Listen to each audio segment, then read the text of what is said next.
الله وبركاته. النهارده من مطبخ طباخة هانم مش هنتكلم على طبخة جديدة، لكن هنتكلم على سر من اسرار جمال وريحة المطبخ الجميلة. تعالوا النهارده هنتكلم على ازاي اخلي ريحة الميكروويف بتاعي او الالكتريك اوفن اللي هو الفرن الكهرباء بتاعي ريحته حلوة وجميلة دايما. طبعا احنا باستمرار بنستخدم الميكروويف او الفرن الكهرباء بتاعنا، فبيبقى فيه بقايا من الاكل جواه وفتافيت من الاكل، فبتسبب روائح كريهة على المدى البعيد. فلازم اول حاجة في مطبخنا ان الاجهزة دي او اي آلة او طول بستخدمها جوه المطبخ لازم تبقى باستمرار نظيفة.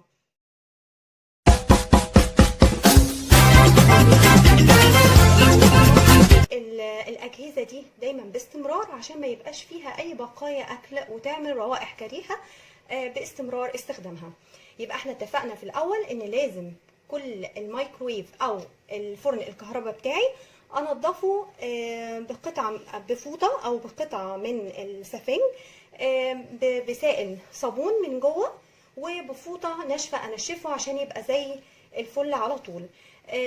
النهارده بقى هكلمكم ازاي اخلي ريحه الميكروويف او الفرن الكهرباء ده باستمرار ريحته لطيفه، ولما اجي افتحه احط فيه اي حاجه ما يبقاش فيه اي روائح كريهه بتطلع منه.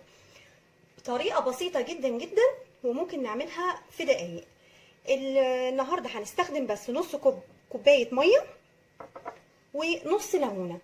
انت حتى لو بتستخدمي الليمون على مدار اليوم وهتنضفي او هتحطيها وهتعملي الطريقه دي النهارده، هشيل نص الليمونه اللي انا استخدمتها لان انا مش محتاجه غير نص ليمونه.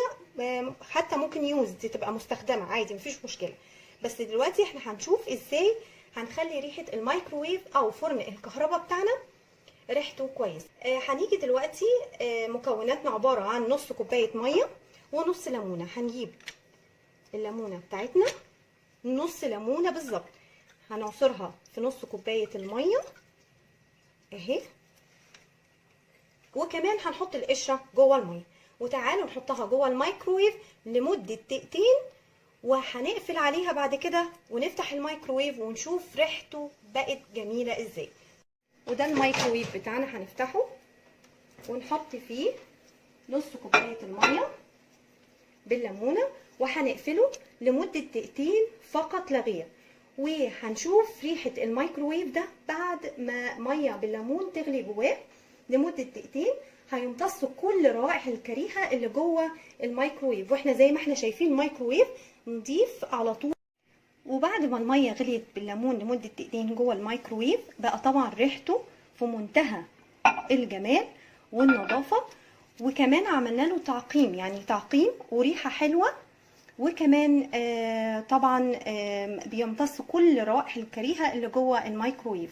دي طريقه سهله وبسيطه جدا ومهمه جدا، ويا ريت كلنا نعملها عشان لما نفتح الميكروويف في اي وقت تبقى ريحته جميله ومميزه.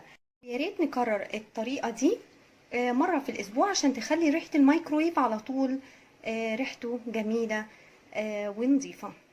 ده كان الفيديو بتاع النهارده، اتمنى تكونوا استفدتوا منه.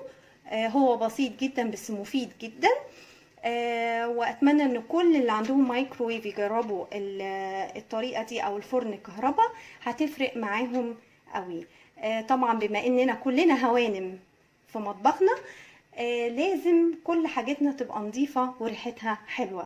واتمنى تتابعوني عشان يوصلكم كل جديد، وان شاء الله فيديو جديد ونصيحه جديده واكله جديده مع طباخه هانم. باي باي.